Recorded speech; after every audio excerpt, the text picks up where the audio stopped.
Sinicization and anti-religious camps in China. Anti-religious camps in China refer to the Communist Party of China's promotion of state atheism, coupled with its persecution of the religious in the People's Republic of China. These anti-religious campaigns started occurring in 1949 after the Chinese Communist Revolution and continue today with an emphasis on the destruction of houses of worship, such as churches. As a result of anti-religious campaigns carried out between 1950 and 1979, churches, mosques and temples were closed and re-education was coerced upon clergy. The Cultural Revolution also criminalized the possession of religious texts. Monks were beaten or killed. The Chinese government, under the leadership of Jiang Zemin, sponsored the persecution of Falun Gong. It called for the education of Marxist materialism and atheism to counter that faith. The most recent anti-religious campaign has been stated by current General Secretary of the Communist Party of China, Xi Jinping, who re-emphasized that members of the Communist Party of China must be unyielding, Marxist atheists, and also instituted a broad campaign to suppress all forms of dissent.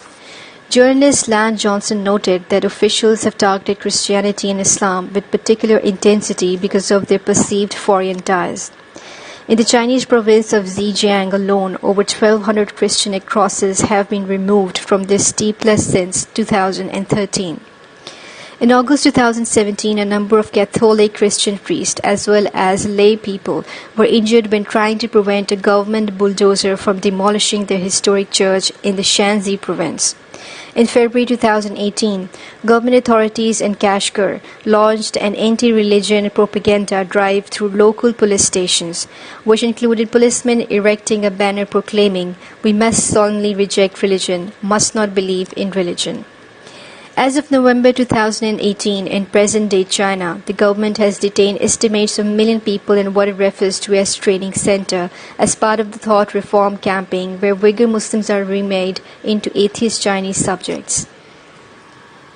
As of November 2018 to the present-day China, the government has detained estimates of 1 million people in what it refers to as training centers as part of a thought reform campaign where Uyghur Muslims are remade into atheist Chinese subjects.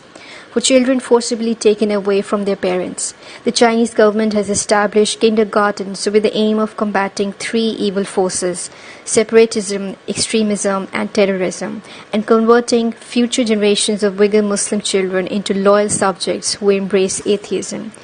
Chinese officials have not acknowledged any sort of detention camps. They have stated that Uyghur Muslims are sent to train to gain valuable skills and education to prevent extremism and increase employability. The U.S. government estimates that about 1 million people are held in the re-education camps, mainly Uyghur Muslims. In December 2018, officials raided Christian house churches just prior to Christmas and coerced them to close. Christmas trees and Santa Clauses were also forcibly removed. In 2018, the United Front Work Department initiated a crackdown on large outdoor religious statues. In September 2019, the UN Human Rights Council was informed that the government of China is harvesting and selling organs from persecuted religious and ethnic minorities on industrial scale. The tribunal concluded that some Uyghur Muslims, Falun Gong, Tibetan Buddhists and Christians are being killed to order, cut open while still alive for their kidneys, livers, hearts, lungs, cornea and skin to be removed and turned into commodities for sale. According to the Christian Post, fingerprinting and facial recognition technology is being installed in churches, temples and other religious meeting places throughout rural areas of China by 2020. The government of China continued its persecution of Christians throughout the 2019 COVID-19 pandemic, demolishing Xiang Bashu Church in Zhejiang and removing a Christian cross from the steeple of church in Guangdong Country. In the Shandong province, officials issued guidance forbidding online preaching, a vital way for churches to reach congregants amid both persecution and the spread of the virus.